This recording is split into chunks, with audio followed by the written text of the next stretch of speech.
मैं हूं अंजलि और आप देख रहे हैं समाचार 24 लाइव। तो आइए शुरुआत करते हैं आज की प्रमुख खबर से। देश के आगामी 25 वर्षों का दिशा दशा तय करेगा अमृतकाल।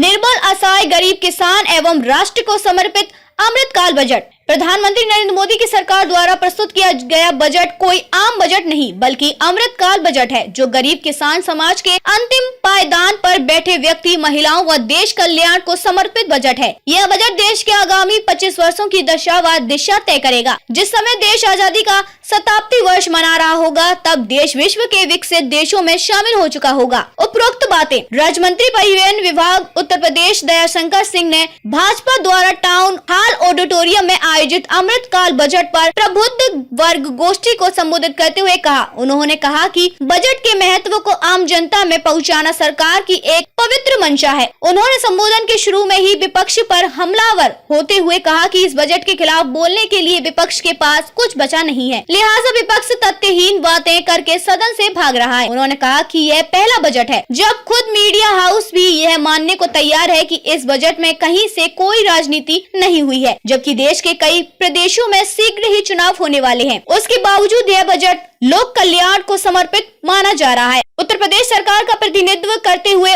उन्होंने कहा कि हम गौरवान्वित हैं कि हमारी 4 योजनाएं, एक जिला एक उत्पाद, आकांक्षी जनपद, आकांक्षी विकास खंड व गोवर्धन योजना को प्रधानमंत्री द्वारा सराहना ही नहीं की, बल्कि उत्तर प्रदेश के इस योजनाओं को समूचे देश में लागू करने का निर्णय लिया गया। उन्होंने कहा कि निर्बल असहाय को समर्पित अमृतकाल का बजट, जिसमें प्रधानमंत्री आवास में 66% की वृद्धि, आवासियों के लिए समर्पित एकलव्य एकल विद्यालय के बजट में 13% की वृद्धि, आधी आबादी के लिए स्वयं सहायता समूह व कृषि क्षेत्र में बजट की बढ़ोतरी, यह साबित करती है कि 2025 तक सबको आवास उपलब्ध कराना सरकार का लक्ष्य है। गरीबों के सपनों को मूर्त रूप देने के लिए काम कर रही मोदी सरकार में जन भावनाओं का पूरा ख्याल रखा गया है। इसके साथ ही रक्षा बजट में भारी बढ़ोतरी सुरक्षित राष्ट्र का संकल्प स्थापित करता है। वहीं कृषि क्षेत्र में बजट की बढ़ोतरी किसानों की खुशहाली के साथ ही रेल के क्षेत्र में बजट की भारी बढ़ोतरी से भारतीय रेल शीघ्र ही विश्व स्तरीय रेल की सुविधाएं स्थापित हो सकेंगी। उन्होंने कहा कि समूचे दुनिया में देश के बजट की सराहना हो रही है। जिस देश ने हमें वर्षों तक गुलाम बनाकर रखा, उस ब्रिटेन को भी हमने पीछे छोड़कर दुनिया की 5वीं सबसे बड़ी अर्थव्यवस्था वाला देश बने हैं। यह अमृतकाल का बजट हमें मजबूत अर्थव्यवस्था वाली श्रेणी में तीसरे स्थान पर ले जाएगा। गोष्ठी की अध्यक्षता जिलाध्यक्ष अंतर्यामी सिंह, संचालन संजय सिंह, एडवोकेट तथा आभार प्रभुत्व प्रकोष्ठ के संयोजक नित्यानंद पांडे ने किया। गोष्ठी में जिला पंचायत अध्यक्ष गिरीश तिवारी, विधायक दीपक मिश्र शाखा, विधायक सुरेंद्र चौरसिया, छट्टे लाल निगम, विजय कुमार दुबे,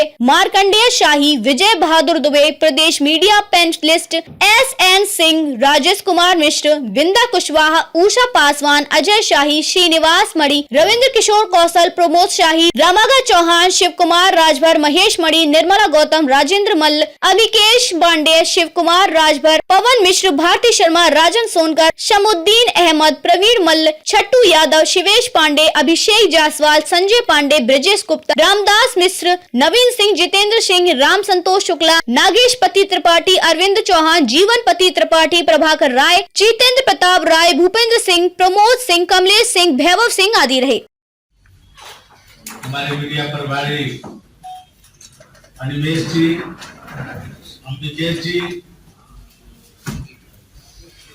हमारे पार्टी के पैनलिस्ट SN सिंह जी, जितेंद्र राव जी और देवरिया जनपद के सभी वरिष्ठ पत्रकार मित्रों।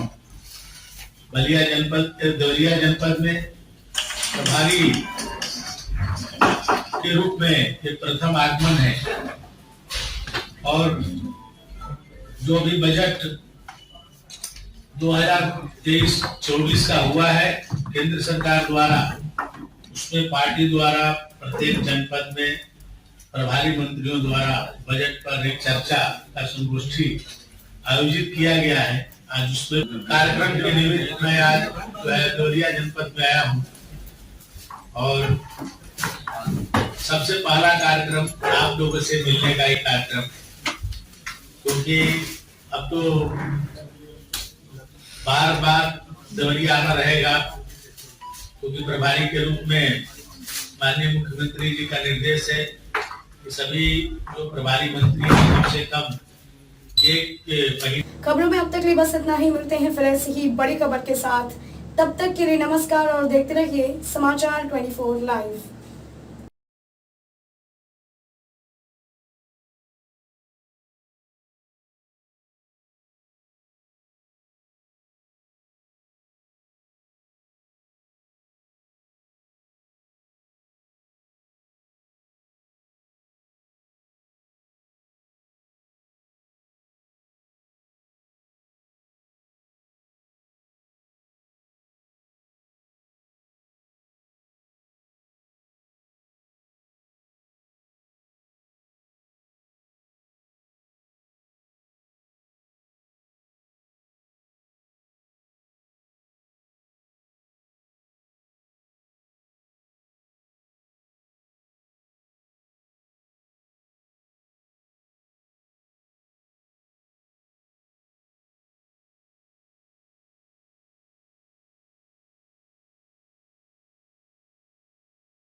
भारत माता की जय। प्यारे मित्रों, आज जब हमारा राष्ट्र एक अनूठे अंदाज में गणतंत्र दिवस की 74वीं वर्षगांठ विशेष तैयारी के साथ पूरे जोश के साथ मना रहा हो, ऐसे में क्यों ना हम भी अपने आप को पूर्ण रूप से समर्पित कर इस पावन पर्व में अपनी भागीदारी निभाएं। जी हाँ, पूर्ण रूप से समर्पित होकर निभाने का मतलब ये है कि हम राष्ट्र के प्रति अपने आप को समर्पित करें, केवल अपने शब्दों से कथनी से नहीं बल्कि अपनी करनी के साथ भी। आज हम उन महान लोगों को याद करें जिन्होंने राष्ट्र निर्माण में अपनी भूमिका निभाई हुई है। ऐसे में एक विशेष नाम हम कभी नहीं भूल सकते, बाबा भीमराव अंबेडकर जी का। आज से 74 वर्ष पूर्व बाबा अंबेडकर जी ने इस संविधान को इसी दिन लागू करवाया था। जब हम संविधान की बात करते हैं तो हम अपने अधिकारों को विशेष रूप से याद करते हैं, लेकिन हम अपनी जिम्मेदारियों को भूल जाते हैं। जो भी संविधान में जिम्मेदारियां हैं, उसके अलावा भी यदि हम कोई जिम्मेदारी राष्ट्र के प्रति हम निर्माण में अपने आप को समर्पित करते हुए पूर्ण कर सकें तो उसमें हमें पीछे नहीं हटना चाहिए। बिना किसी हिचक के हम अपने अधिकारों का पूर्ण रूप से उपयोग करें, इसमें कोई भी अतिशयोक्ति नहीं है, लेकिन ज़रूर हम अपने जिम्मेदारियों को भी निभाएं। तभी ये राष्ट्र एक महान राष्ट्र बन पाएगा और अन्य राष्ट्रों के सामने एक उदाहरण स्वरूप प्रस्तुत किया जा सकेगा।